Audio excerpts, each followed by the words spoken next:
sai ka rasa ma me za ka faɗa a ƙasar nan.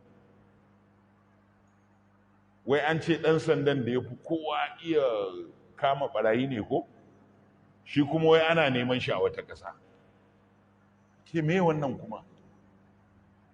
Kuma yanzu in ka buɗe social media kowa ya zama alƙali.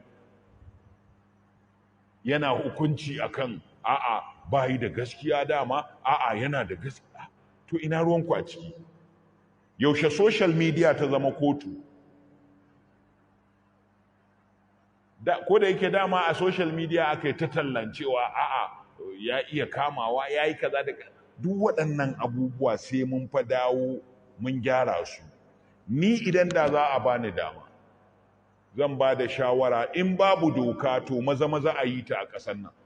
In babu doka ta cewa jami'in ɗan sanda ko jami'in soja dokar ƙasa ta hana shi ya shiga social media da uniform ya yi magana ko kuma a maimakon karan kansa ko a maimakon rundunar soja ko a maimakon 'yan sanda da kayan soja da shi ba shi ne PRO ba. Me yasa ake samun PRO na soja?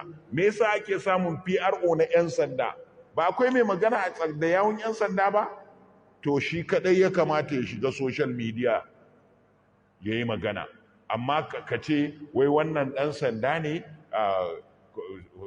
DSP ne ko kwamishina ne ko kaza ne a shafinsa na tuta yana magana yana kaza da kaza da kaza. A ya je operation ya ci nasara bai ci nasara ba. Duk wannan a bari soja, in soja ne shi to sojan su fito su yi bayani a matsayin hukuma, 'yan sanda su fito su yi magana a matsayin hukuma. Amma mutum shi ƙaramin ɗan sanda ko tsakatsakin ɗan sanda ko ƙaramin soja ko tsakatsakin soja to ya daina magana a social media da uniform. In zai yi magana a matsayinsa na mutum to ya cire rank ɗin shi, kar ya ce ASP Muhammadu misali, kawai sunan shi Muhammadu, to ya je ya faɗi komai. Amma idan ya ce ASP har ya sa ɗan sanda, ya sa rigar 'yan sanda, to ya zama aikin 'yan sanda ne suka tura shi ya yi wannan aikin. In ban dace ba Allah ya sani daman ni malamin alkur'ani ne. Allah ya sa mu gama lafiya.